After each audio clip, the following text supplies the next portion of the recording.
Aha ni ahantu habiri h'ibanze ugomba gushakira ikibazo igihe telefone yawe uri kuyatsa ikanga kwaka kandi batiri yuzuyemo umuriro, uyishyira mu yindi telefone ikaka ukabona umuriro urimo, hanyuma wayatsa ikanga.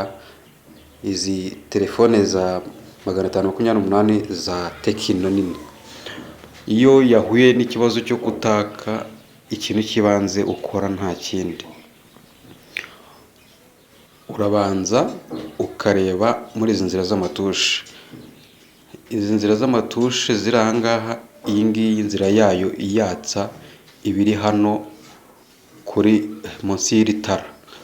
Noneho inzira yayo bwite yo hagati ibiri hano ku itara, munsi y'itara neza. Noneho yihuje no ku gitanda ahantu hashishuye, kubera ko iriya aba ari inzira yayo bwite yo hagati, uyihuje n'iyo ku ruhande biba bikorana. Iyo uyihuje irimo umuriro ihita yaka, iyo nta kindi kibazo kirimo.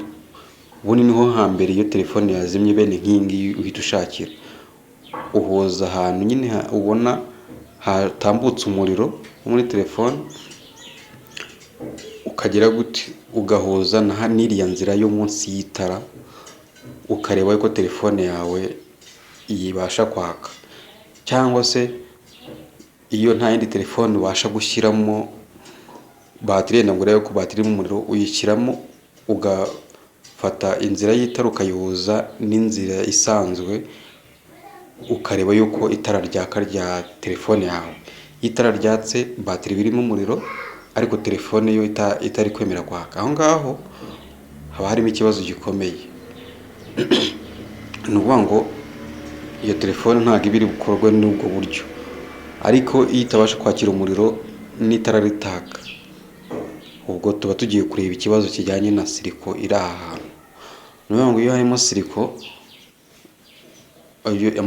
iryo tara ritaka konegise kuriya, ikiba gihari nta kindi, aba ari siriko iri kuri iyi kapasito iri munsi yaho ushyira batiri. Aho rero niho ugomba gushakira ikibazo kuri izi telefone.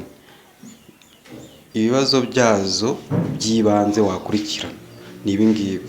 Ubwo iyo yanze ubwo buryo, aka kantu kari munsi y'amenyo neza, iyo ugakuyeho ukayatsa ntiyake, ugasubizaho, ubwo ntabwo ikibazo kiba kikiri kuri ako kantu, ahubwo ushakisha mu bundi buryo.